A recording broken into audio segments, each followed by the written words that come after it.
गुजरात राज्यातील जुनागड येथे गिरनार पर्वतावर असलेले गुरु दत्तात्रयांचे दर्शन घेऊन झाल्यावर जुनागड येथील काही प्रेक्षणीय स्थळे बघायला निघालो.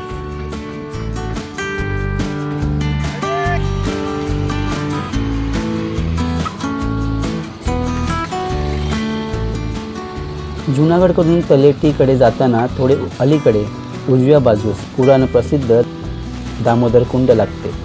हिंदू पुराणानुसार हे अत्यंत पवित्र मानले जाते. हिंदूंच्या अंत्यसंस्कारानंतर मृतदेहाच्या अस्थी आणि रक्षा विसर्जन येथे केल्यास मृत व्यक्तीस मोक्ष मिळतो अशी मान्यता आहे. येथील तलावाच्या पाण्यात अस्थी विरघळणारे गुणधर्म आहेत.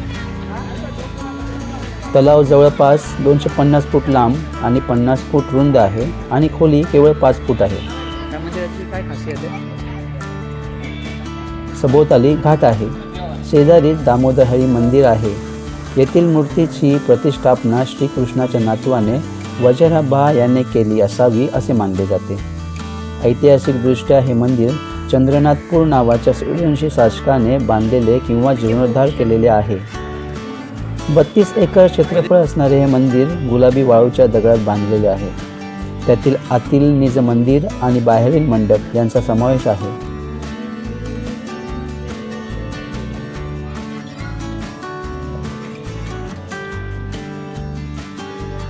दामोदरजीची मूर्ती चतुर्भुज स्वरूपात आढळते.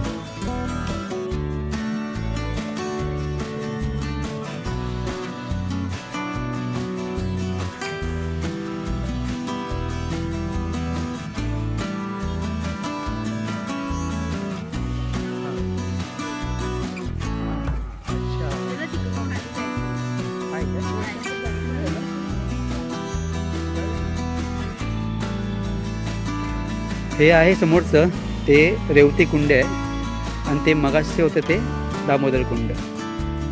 लिहिलं आहे ते रेवती कुंड.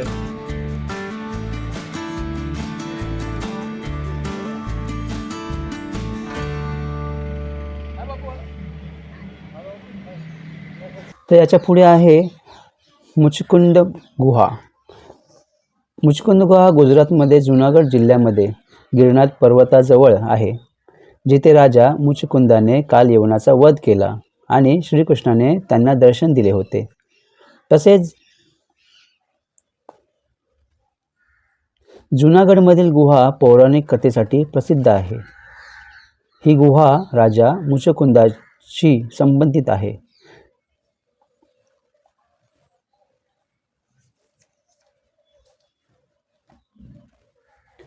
तर मुचकुंदाची कथा ही अशी आहे.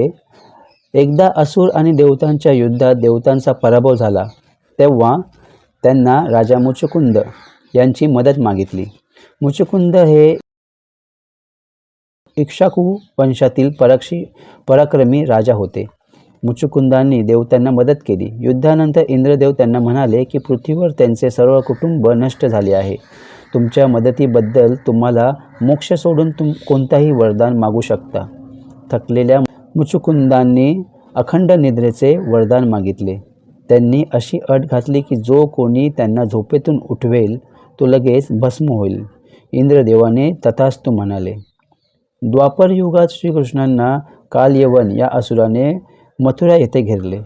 श्रीकृष्णाने कालयवनाला या गुहेत पाठवले, जिथे मुचकुंद झोपले होते. श्रीकृष्णांनी मुचकुंदाच्या अंगावर आपला पिवळा शेला टाकला आणि ते लपले. कालयवनाने शेला ओढला आणि मुचकुंदांना जाग आली. दृष्टी पडताच कालयवन भस्म झाला. ही आहे कथा या गुफेची.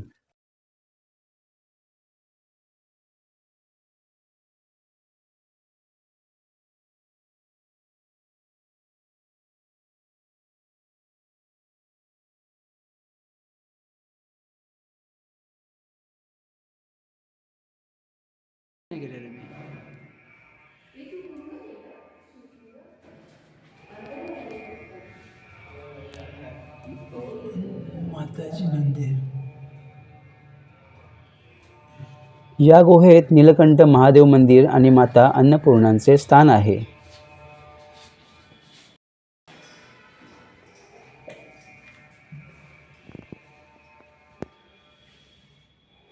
दत्तात्रय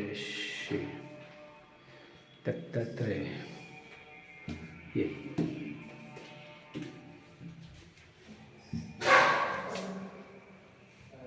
ओ सुंदर से ते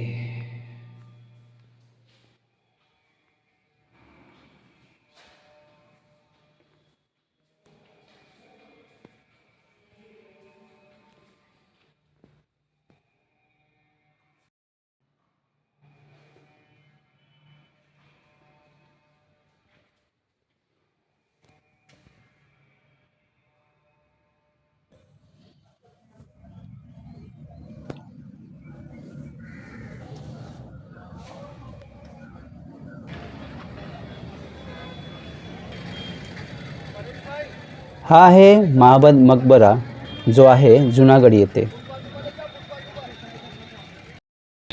जुनागड स्टेशनच्या समोरच हे सरदार पटेल महाद्वार आहे. या महाद्वाराला बघताच असं वाटतं राजवाडा आहे असं वाटतं.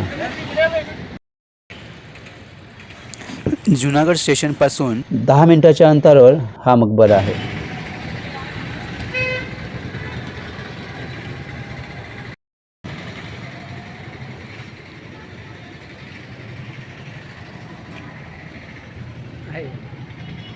आहे ना एखादं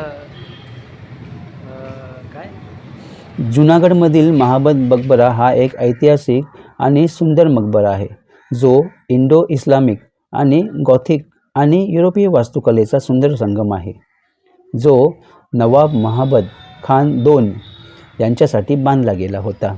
यात चांदीचे दरवाजे, संगमरवरी स्तंभ आणि जटिल कोरीव काम आहे, जो जुनागडच्या बाबी नवाब राजवंशाच्या कलात्मक कौशल्याचा उत्कृष्ट नमुना आहे. याचे बांधकाम 1878 मध्ये सुरू होऊन 1892 मध्ये पूर्ण झाला. आणि बाजूला आहेत हा त्यांच्या वजिराचा मकबरा. शाळेचे पिकनिक आले इथे बघण्यासाठी. तरच ठिकाणी शाळेच्या पिकनिक्स भरपूर येत आहेत. लहान लहान मुलांना इथे भरपूर बघण्यासारखे आहे. जुनागडमध्ये फिरण्याचं ठिकाण. फ्रेंच खिडक्या, गॉथिक स्तंभ आणि इंडो इस्लामिक शैलीचे मिश्रण याच्यात आपणास बघायला मिळते. महाबद मकबरा आणि बहाउद्दीन मकबरा हे दोन्ही एकाच परिसरात आहेत आणि जुनागडच्या प्रमुख स्थळांपैकी एक आहेत. महाबद मकबरा आणि बहाउद्दीन मकबरा ही भारतातील गुजरातमधील जुनागड येथे असलेली समाधी स्थळं आहेत.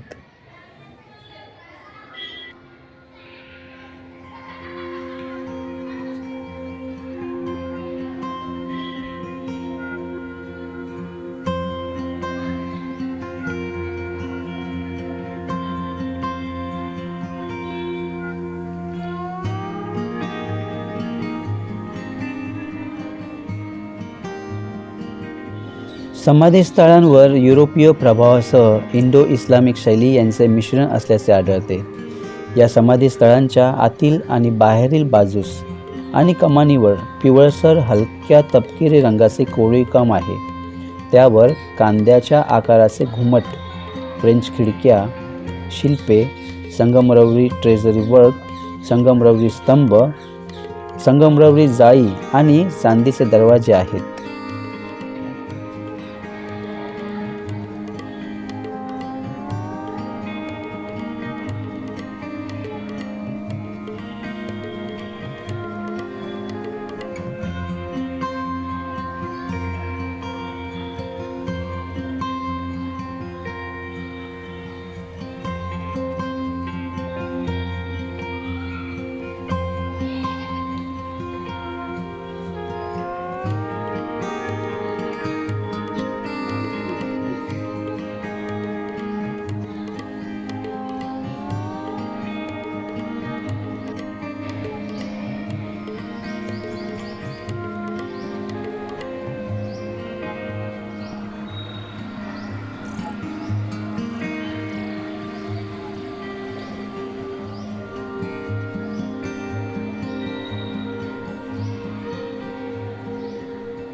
ही मेन कबर आतमध्ये आहे आणि मेन कबरच्या आतमध्ये सुद्धा खूप सुंदर असं असा घुमट आहे.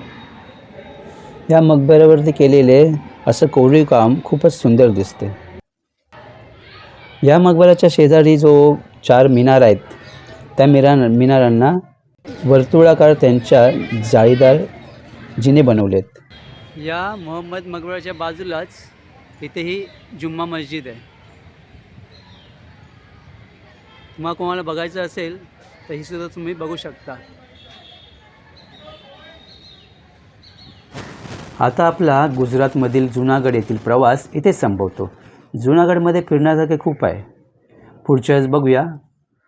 चला तर मग आपण भेटू माझ्या पुढच्या व्हिडिओमध्ये. काळजी घ्या. बाय.